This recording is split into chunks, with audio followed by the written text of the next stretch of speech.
بيبدأ فيلمنا في العصور القديمة في اليابان، وبنكتشف إن في بداية العصور كان الإنسان والوحوش عايشين مع بعض في سلام لغاية لما قامت الحروب ما بينهم وانفصلوا، وعاشت الوحوش لوحدها خلف الجبال. ولكن في يوم قامت حروب أهلية ما بين الوحوش، وفازت الوحوش المعارضة وقتلوا الملك، وقدرت الملكة الحامل في ولي العهد إنها تهرب لعالم البشر مع المؤيدين ليها. وبتقول الأسطورة كمان إن ولي العهد متوقع منه إنه يغير في عالم البشر وعالم الوحوش، وبتهرب الملكة بجنينها بعيد، ولكن بيوصل لها وحش من الوحوش المعارضين وبيمسكها وبيكون خلاص هيقتلها. ولكن بيوصلوا لها المؤيدين اللي بيحموها، كاي وليلي، وهم زوجين ومهمتهم حماية الملكة وولي العهد، وبيقدروا انهم ينقذوا الملكة من الوحوش وبيهربوها بعيد عنهم. وتاني يوم بنشوف في قرية يونجينج عراك بيحصل بين العمة لي والعمة شي، وكعدتهم كل يوم وبيجري تيان وبيكون عنده إعاقة في رجله، وصديقه زياو علشان يوقفوا العراك بين العمات. وبيكون سبب العراك ان تيان ما خيطش ليهم الملابس بتاعتهم، بيبقى تيان خياط وطباخ ماهر، فبيزعقوا له وبيطيروه وبيطلبوا منه انه يخيط لهم ملابسهم. وبيروح تيان لأوضة جدته ماي، ولكنه علشان بيبقى عارف إنها بتعمل أفخاخ في الأوضة بيرمي خشبة كده في الأوضة قبل ما يدخل، وبتبقى فخ فعلا. وبعدها بيدخل وبتبقى جدته مش فاكراه وبتسأله عن هو مين يا ابني، فبيقول لها إنه حفيدها وهو ابن ابنها، فبتبقى فخورة بابنها يعني. وبتقول له إن ابنها سونج هو كبير صيادين الوحوش، وبتستعرض قدامه سيف ابنها، ولكن السيف بيبقى مليان صدى. وبتقول له إنه كان بيصطاد الوحوش بسيفه، وبتقول له إن السيف سحر وإنه بتاع ملك الوحوش. فبيقول لها تيان إنه تعب من كتر الشغل وإنه كل يوم بيطبخ ويخيط، فبتسأله عن إذا كان اتدرب على الحركات اللي قالت له عليها.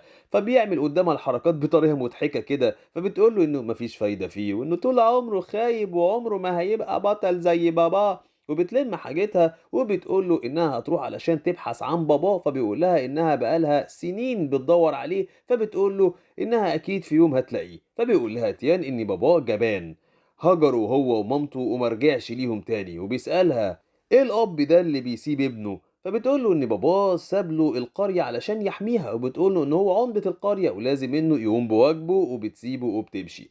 وفي نفس الوقت ده في مكتب صيد الوحوش بيقول لهم مايونج وهو رئيس المكتب إنهم لازم يحاربوا أي وحش يدخل لعالم البشر. بيقول لهم إنه عرف إن ملكة الوحوش دخلت لعالم البشر وهي حامل في ولي العهد، وبيطلب من كل اللي بيشتغل في المكتب إنهم ينطلقوا في البحث عنها. وبيقول لهم إنهم لو مسكوا ولي العهد وقتلوه فإن هتقوم حروب وفوضى في عالم الوحوش، وإن ده من مصلحتهم علشان يقدروا إنهم يتدخلوا ويقضوا عليهم بقى هما الاتنين. في الوقت ده بيكونوا الزوجين كاي وليلي اتنكروا لبسوا جلود بشر وبيقابلوا تيان، وبتبقى ليلي معجبة بتيان وعاوزة إنها تاكله، ولكن كان بيمنعها وبيقول لها إن ده مش وقته وإنها هتكشفهم. وبيبقى تيان مش فاهم أي حاجة، فبيقولوا له إنهم جعانين، فبيفرح وبيقول لهم إن مطعمه في آخر الشارع وبياخدهم ليه. وفي الوقت ده بتكون هيورو من مكتب صيد الوحوش بتراقبهم وبتروح وراهم على المطعم وبتكشفهم، وبتقوم ما بينهم معركة وبتكتفهم بالكرباج بتاعها وبيقلبوا المطعم. وبيخاف تيان لما بيلاقيهم بيخلعوا الجلود البشرية وبيبان شكلهم الوحشي. وفي الوقت ده بتوصل الملكة وبتنجذب لتيان وبتشم فيه، وبتحاول هيورو انها تصطاد الملكة، ولكن كاي وليلي بيمنعوها وبيطلبوا من الملكة انها تهرب، ولكنها قبل ما تهرب بترش سائل على تيان. وفي الوقت ده بتقدر هيورو انها ترمي على كاي ورقة تجميد الوحوش، وبتروح ليلي علشان تنقذه، ولكن بيتدخل له وهو صياد وحوش عجوز من الدرجة الرابعة وبيمسك كاي وليلي بشبكته وبيهرب. وبتتضايق هيورو من انه سرق الصيد بتاعها، وبيظهر تيان وبيسألها عن ايه اللي شافه قدامه، فبتقول له ان دول وحوش بيتنكروا في جلود بشرية وبيتكلموا بنفس لغتهم علشان يخدعوهم. وبتقول له انها صيادة في مكتب صيد الوحوش من الدرجة الثالثة، وانه لولاها كانت الوحوش اكلته لانهم بياكلوا لحم البشر وبيشربوا من دمهم عادي يعني.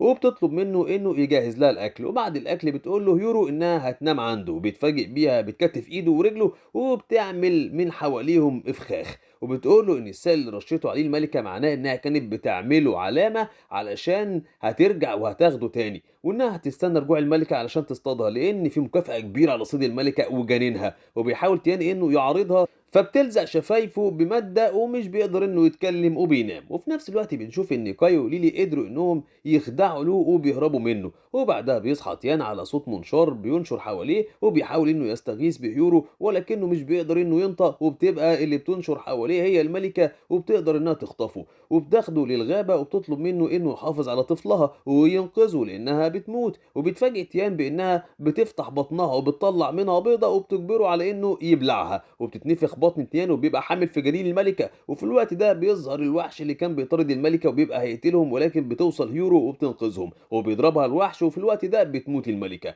وبيحاول تيان إنه ينقذ هيورو من الوحوش ولكنه مش بيعرف، فبتاخده هيورو وبيهربوا من الوحش في آخر لحظة. وفي الوقت ده بيوصلوا العملاء اللي تبع مكتب صيد الوحوش للقرية، وفي بيت تيان بتقول له هيورو إنه بقى حامل في ولي العهد وإن الجنين حي في بطنه، وبتقول له إنهم مش قدامهم أي حل غير إنهم يستنوا ولادة الطفل. فبيتعصب تيان وبيقول لها إنه راجل واستحالة إنه يقبل إنه يولد. فبتقول له إنها ممكن تفتح بطنه وتاخد الجنين ولكنه وقتها هيموت. فبيقول لها إنه أهون عنده إنه يموت وهو راجل على إنه يعيش وهو حامل. فبتفاجئ بهيورو بتجيب مقص وبتكون هتفتح بطنه فعلا، فبيصرخ وبيقول لها هو انت ما صدقتي ولا ايه؟ وبيقول لها انه قرر انه يكمل الحمل عادي وبعد ما يولد يرجع راجل زي ما كان. فبتضحك وبتقول انها هتستنى ولادة الطفل معاه علشان يبيعوه بمبلغ كبير. وبيدخل تيان لأوضة جدته وبتدخل وراه يورو، فبتقع في فخ جدته وبتتحبس في الشبكة. وبيقول لها تيان انه هيروح ويطلب مساعدة صديقه زياو.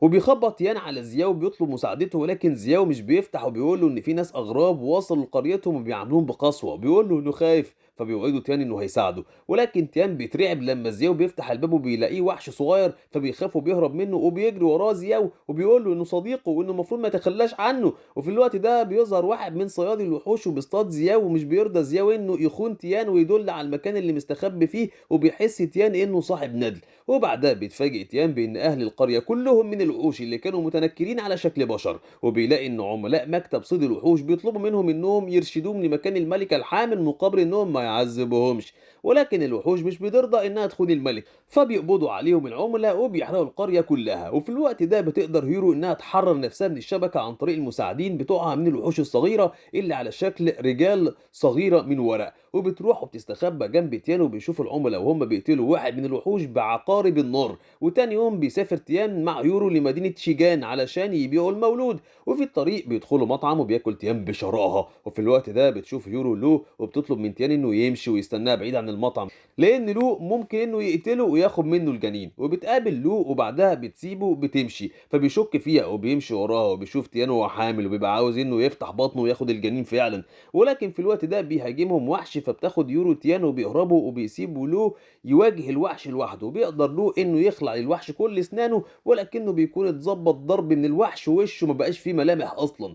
وبيكملوا هيورو وتيان طريقهم لغايه الليل، وبيوصلوا الفندق وبيجهزوا اوضه، وبيبقى تيان محبط من اللي بيحصل له، فبتسيبه هيورو وبتنزل للمطعم. وبتقابل هاونج اللي بتقول له انها هتروح لمدينه تشيجان وهتحضر وليمه اكل الوحوش علشان تقدر انها تحمل في طفل. ويجي زيو وهو زوج هونج وبيبقى معاه حراسة من عملاء مكتب الوحوش، فبتسيبهم هيورو وبتجري على تيان علشان تاخده ويهربوا من الفندق لأنه مش أمان ليهم. فبتلاقي كاي وليلي بيخطفوا تيان، فبتثبتهم بورقة التجميد وبتحطهم في الدولاب.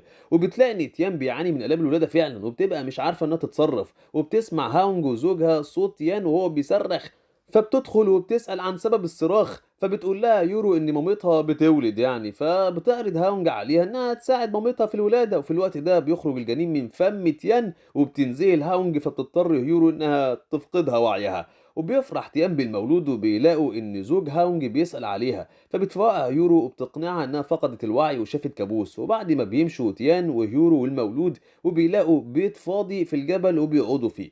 وبيتعب المولود بالحمى وبيعالجوه تيان وهيورو وبيخففوا درجة الحرارة عنه. وبيحبوا تيان وبيسميه إياو وبيلعبوه وبيضحك. وبعدها بيكتشفوا إنه جعان، فبيقول لها تيان إنها تدور على لبن لإياو، فبتقول له إنه هو مامته وإنه يرضعه. وبتدي تيان اللي بتفاجئ بإن إياو بيعضه وبيلحس دمه، فبتقول له إنه وحش وإن غذائه هو اللحم والدم يعني. وبعدها بيكتشفوا إن إياو قتل الحمير اللي بيركبوها وشرب دمهم. وبتقول له هيرو ان الوحش هيفضل وحش، فبيطلب منه تيان انه ما يشربش اي دم علشان يبقى ولد متربي ويحبه. وبيحاول انه ياكله فاكهه، ولكنه بيتفاجئ ان اياه مش بيبلعها وبيحفظها في فمه وبيطلعها على شكل طلقات. وبالليل بتقول له هيورو ان الوحوش قتلت باباها وعلشان كده هي بتصطادهم وبتكرههم. وفي الوقت ده بيجري اياه وبياخد منها المنديل بتاعها وبيقطعه، فبتتضايق وبتقول له ان الوحوش هتفضل وحوش وانهم ما عندهمش اي مشاعر. وبيحاول تيان انه يعلم اياو إنه ياكل ويعيش زي البشر ويعيشوا مع بعض أيام زي العيلة كده. وبعد أيام بيروحوا لمدينة شيجان، وبتصر هيورو إنهم يبيعوا إياه، وبتبيعه لبونج صاحبة محل للتجارة في الوحوش، وبيقبضوا تمن إياه وبيسيبوه ويمشوا وهم زعلانين، وبينهار إياه لبعدهم عنه وبيعيط. وتاني يوم وهيورو وتيان ماشيين في السوق، بتشوف هيورو المنديل بتاعها اللي كان أخده منها إياه وقطعه، بتتفاجئ بإنه رسم على المنديل صورتهم كعيلة، وبتعرف إنها غلطت لما باعت إياه. وبيرجعوا لبونج علشان يرجعوه، ولكنها بتقول لهم إنهم وصلوا متأخر، وإنها باعته لمطعم الجنة، وإنهم هيقدموه كطبق رئيسي في وليمة النهاردة. فبيجروا علشان يلحقوه، وفي مطعم الجنة بيبقوا بيقتلوا الوحوش وبيطبخوهم. وبيجي الدور على إياه، وبتقرر رئيسة الطباخين إنها تقلي إياه في الزيت المغلي. وفي الوقت ده بيقدروا كاي وليلي انهم يدخلوا المطعم، وبيبقوا عاوزين انهم ينقذوا ولي العهد، وبيشوفهم له وبيشك فيهم. وفي الوقت ده في المطبخ بيتفاجئوا طباخين بان اياو بيعوم في الزيت المغلي وكانه ميه، وبيرشها عليهم فبيتحرقوا. وفي الوقت ده بيوصلوا تيان ويورو للمطعم، بيدخلوا من باب المطبخ. وفي الوقت ده بتقرر رئيس الطباخين انها تقطع اياو بالساطور وتسلقه بالبخار، وبتتفاجئ بانه ما تاثرش بالتقطيع والبخار، وانه لسه عايش. فبتعيط وبتقول انها عاوزه تروح لمامتها وبتمشي بقى. وبيقرروا الطباخين انهم يقدموه هو حي بقى. وفي الوقت ده بيشوف تيان في خزين المطبخ صاحبه زياو، بيقرر انه ما يتخلاش عنه للمره التانيه. وبيقف قدام الحارس وهو من صيادين الوحوش، وبتساعده هيورو، وبيحاربهم الصياد بعقارب النار، ولكنهم بيقدروا انهم يهزموه. بيحرر تيان صديقه وعمات القريه. وفي الوقت ده بيكون إياو في مصعد الأكل في طريقه للوليمة، وبيحاول كاي وإليلي إنهم ينقذوه، وبيتخلصوا من الجنود البشرية وبيرجعوا لشكلهم الحقيقي بقى. وبيشوفهم لو وبينزل وراهم عند المصعد وبيحاربهم، وبتدور ما بينهم المعركة. وفي الوقت ده بيوصل المصعد للدور اللي فيه الوليمة، وبيتاخد إياو للوليمة، وبيهرب كاي وليلي وبيقع له، وبيبقى المصعد هيقع عليه وهيموت، ولكن كاي وليلي بينقذوه. في الوقت ده بيشوفهم الصياد اللي في المطبخ وبيطاردهم، وبيتفاجئوا بإن لو بيساعدهم وبيحارب الصياد معاهم. وبيوصل إياو للوليمة وبيقول لهم مايونج إن أكل الوحوش وهي حية بيعالج كل الأمراض وبيديهم الشباب الدايم والحيوية. وبيقول لهم انهم هيفتحوا دماغ ايو بعقارب النار وهيشربوا دمه. وفي المطبخ بيتفاجئ تيان بجدته اللي بتسأله عن مين هي هيورو دي، فبتقول لها هيورو انها هتبقى زوجة حفيدة، فبتعجب بيها الجدة وبتقول لها انها اشجع من حفيدة. لكن تيان بيقول لجدته انه لازم انهم يلحقوا اياو، وبيدخلوا الوليمة علشان ينقذوه. وبتحاربهم هيورو، وبياخد تيان اياو وبيستخبى، فبيقبض بايونجا على هيورو وجدته، بيقول له انه هيقتلهم لو ما سلمهوش اياو. فبيظهر تيان وبيواجههم بإياو اللي بيكون فمه مليان بطلقات من الفواكه والخضروات، وبيضرب بيهم يونج، وبيكتشف انه وحش من الوحوش، وانه كان بيعمل خطة علشان يقدر انه يحكم ارض والوحوش والبشر. وبيتعصب لانهم كشفوه. بيحاربهم فبيحاربوا تيان بسيف باباه، ولكن مايونج بياخده منه وبيطعنوا بيه، وبيفقد تيان الوعي. وبتبكي عليه يورو، بتحاول انها تفوقه ولكنه مش بيفوق.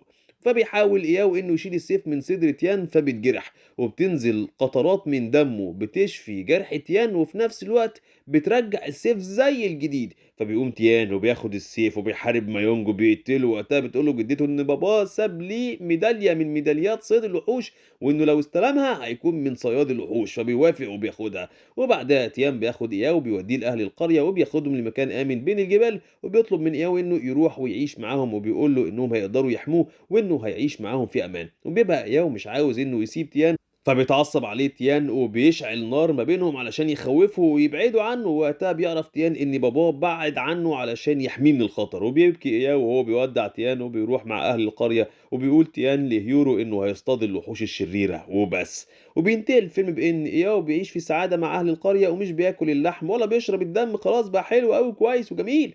وبيتعلم انه ياكل الفواكه والخضار علشان يحبه تيان. وانتهى فيلمنا، ويا رب يكون عجبكم، واللي حابب انه يتابعنا ويشوف بقية الافلام يشترك ويفعل الجرس.